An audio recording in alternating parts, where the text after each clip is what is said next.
What's up, family? As always, we're just here to have an amazing conversation. But I have breaking news from Bradenton, Florida. Homeowner shot and killed one of two men who broke into his home on Hickory Hammock Circle, and the other suspect was caught while trying to flee.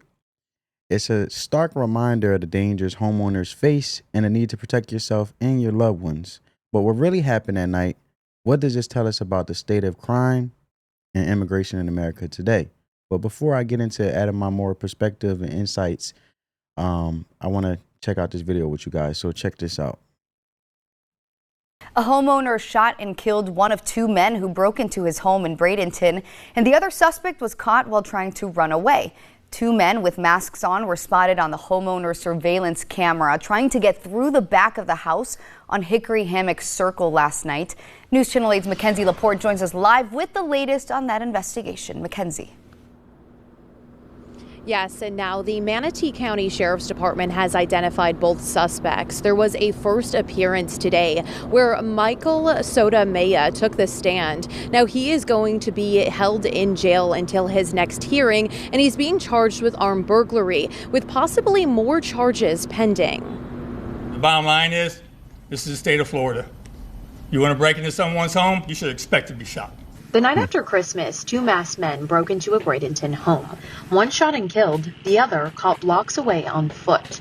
According to the Manatee Sheriff's Department, they are currently working with Border Control to learn more details on the suspects. What we believe is that the suspect that survived is of Chilean descent, came to California from Chile sometime a few months ago.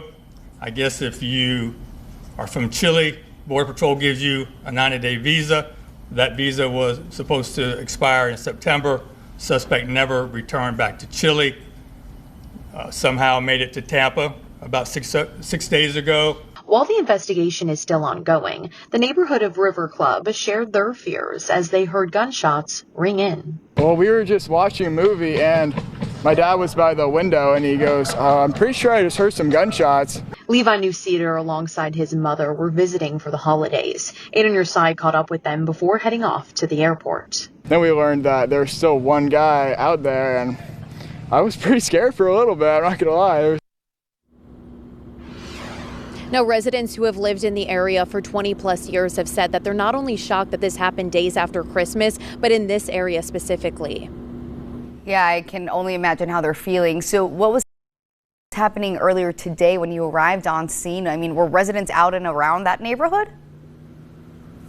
Yeah, so when we located the home and we arrived on the scene, there was actually the cleaners already parked in the driveway, and other residents were out walking around, living their normal day-to-day lives. And this is because they shared that they could have never imagined anything like this happening. And they also shared gratitude to not only the homeowner, but the Sheriff's Department for acting so swiftly.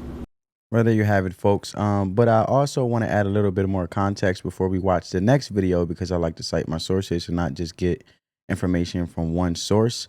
So around 9 p.m. on the night after Christmas, two masked men armed with a crowbar tried to break into a home in Bradenton, as you guys, heard about the area.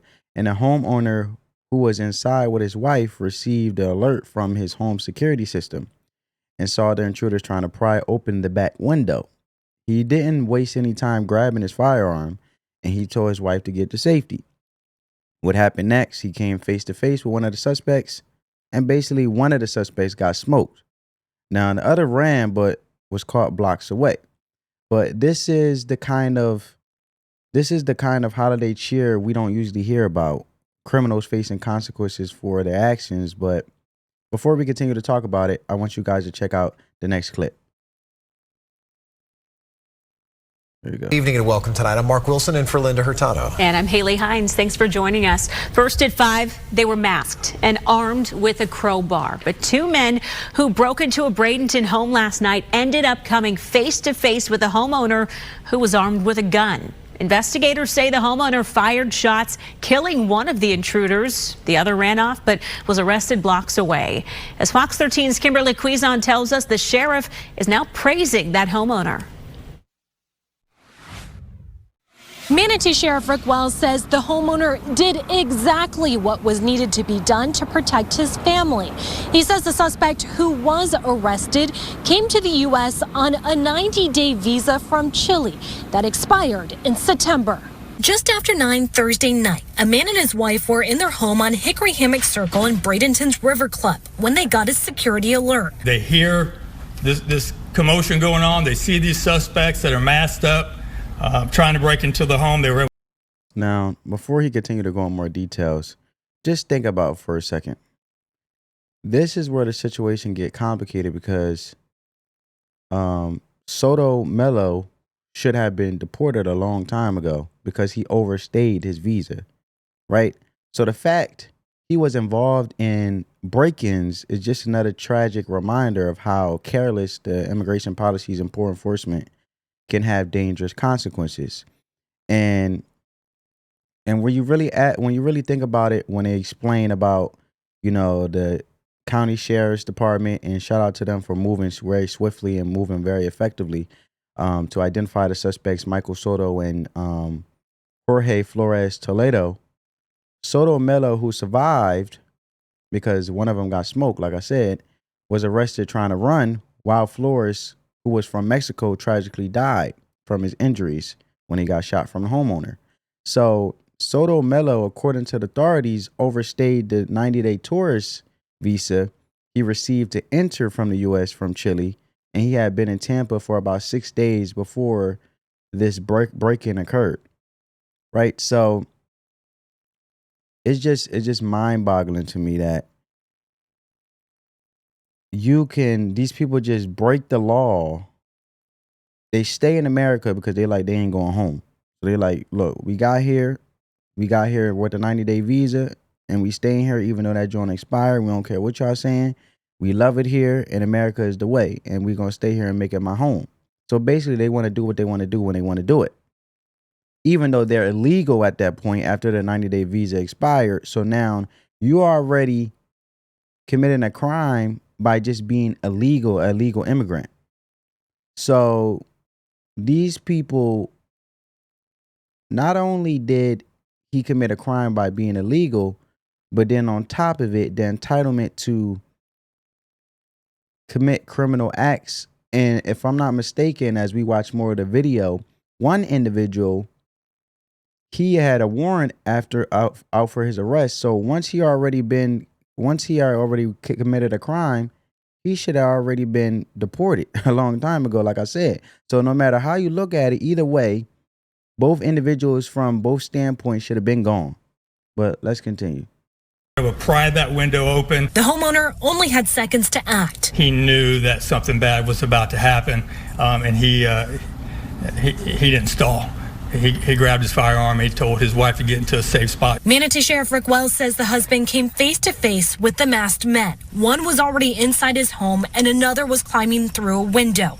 Nearby neighbors heard what happened next. I sat down next to the lanai. The door was open, and I vividly heard, 3 gunshots. 27-year-old Jorge Nestevan Flores Toledo of Mexico, who goes by Annabelle Miller Valencia, was injured and later died. Detectives say he had been arrested for burglary in Illinois. See, so the one that died, Jorge Toledo, he already committed a crime, so that man should have been gone a long time ago before this break-in could even occur, which is my point. But before the video go in more, let's talk about the homeowner for a minute. This is a classic case of someone doing what they needed to do to protect themselves and their family.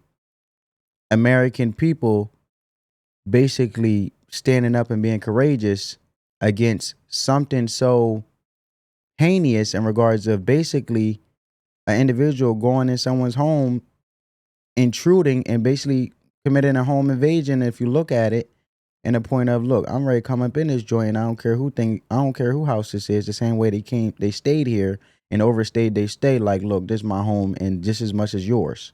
So the entitlement is way overboard. But the homeowner knew something was bad about to happen. He acted quickly, thankfully, and his training and preparedness made the difference. So he didn't hesitate to use the firearm to protect his loved ones.